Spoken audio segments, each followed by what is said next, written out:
Assalamualaikum warahmatullahi wabarakatuh. Perkenalkan, nama saya Deistiadianti dengan NPM A1A020084 dari kelas 1C dengan dosen pengampu Bapak Arsyandani Misbahuddin MPDI. Baiklah, saya di sini akan menjelaskan nilai-nilai akhlak Islami. 1. Mampu menjelaskan pengertian akhlak. Akhlak berasal dari bahasa Arab dari kata khuluq yang berarti tingkah laku, tabiat atau perangai. Secara istilah, akhlak yaitu sifat yang dimiliki seseorang telah melekat dan biasanya akan tercermin dari perilaku orang tersebut. Sedangkan menurut tiga cendekiawan yaitu Ibnu Miskawayh, Al-Ghazali, dan Ahmad Amin, akhlak merupakan perangai yang ada pada diri seseorang dan melekat dalam diri yang seketika dapat muncul tanpa mempertimbangkan pikiran terlebih dahulu.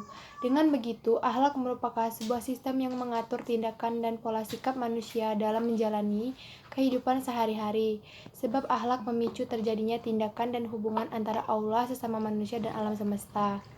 Yaitu materi pembagian akhlak. Akhlak terbagi menjadi dua, yaitu akhlak terpuji dan akhlak tercela. Yang pertama, akhlak terpuji. Akhlak terpuji juga dikenal sebagai akhlakul mahmudah, yaitu golongan akhlak yang seharusnya dimiliki oleh seorang muslim. Akhlakul mahmudah meliputi sifat sabar, jujur, rendah hati, dermawan, sopan, rela berkorban, bijaksana, tawakal, dan lainnya. Seorang muslim yang memiliki akhlakul mahmudah dalam kehidupannya akan menjaga tutur kata dan perbuatannya. Sebagai seorang muslim, sudah menjadi sebuah keseharusan untuk menjaga akhlakul mahmudah dalam kehidupan sehari-hari. Dan yang kedua adalah akhlak tercela atau juga dikenal dengan akhlakul mazmumah, yaitu golongan akhlak atau tindakan buruk yang harus dihindari oleh setiap manusia. Akhlakul mazmumah ini harus dijauhi karena dapat mendatangkan mudarat bagi diri sendiri maupun orang lain. Beberapa contoh akhlak tercela yaitu sifat sombong, iri, dengki, tamak, hasad, takabur, gibah, dan lainnya. Sebagai seorang muslim, sudah seharusnya kita menjauhi akhlak ini. Hal ini karena sangat dibenci oleh Allah Subhanahu wa taala. Materi selanjutnya yaitu menjelaskan keutamaan akhlak. Seseorang yang berakhlakul karimah atau berakhlak baik, maka dirinya akan mendapatkan keutamaan dari akhlak tersebut. Beberapa keutamaan yang didapatkan yaitu 1. Dicintai oleh Rasulullah. Allah mengutus Rasul untuk menyempurnakan akhlak manusia di muka bumi. Dengan demikian, Rasul akan mencintai umatnya yang berakhlakul karimah. Kedua, timbangan kebaikannya di akhirat akan berat. Seseorang yang berakhlakul karimah disebutkan dalam hadis bahwa ia akan memiliki timbangan yang berat kelak di hari akhir atau kiamat, di mana semua amal manusia akan ditimbang. Ketiga, mendapat jaminan surga. Seseorang yang berakhlakul karimah mendapat jaminan dari Rasulullah akan mendapatkan sebuah rumah di surga. Dari Abu Umamah, Rasulullah bersabda, "Saya menjamin sebuah rumah tepi surga bagi orang yang meninggalkan debat sekalipun ia benar, dan sebuah rumah di tengah surga bagi orang yang tidak berbohong sekalipun hanya bergurau, dan rumah di atas surga bagi orang yang mulia akhlaknya." Hadis riwayat Abu Daud.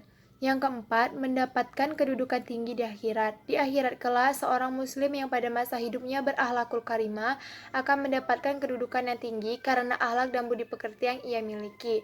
Yang kelima, wujud ketaatan seorang muslim kepada Allah SWT dan Rasul-Nya. Akhlak adalah salah satu cara terbaik untuk mendekatkan diri kepada Allah SWT. Ini adalah bentuk ketaatan kepada Allah. Maka akhlak mulia itu termasuk ke dalam kategori ibadah, karena ibadah adalah segala sesuatu yang disukai dan diridhoi oleh Allah SWT, baik berupa ucapan maupun perbuatan. Allah SWT menyuruh kita untuk berakhlak mulia, dan Allah menjanjikan balasan yang besar di dunia dan pahala yang sangat besar di akhirat. Setiap hamba yang berperilaku dengan akhlak mulia berarti dia sudah menunaikan ketaatannya kepada Allah dan Rasul-Nya.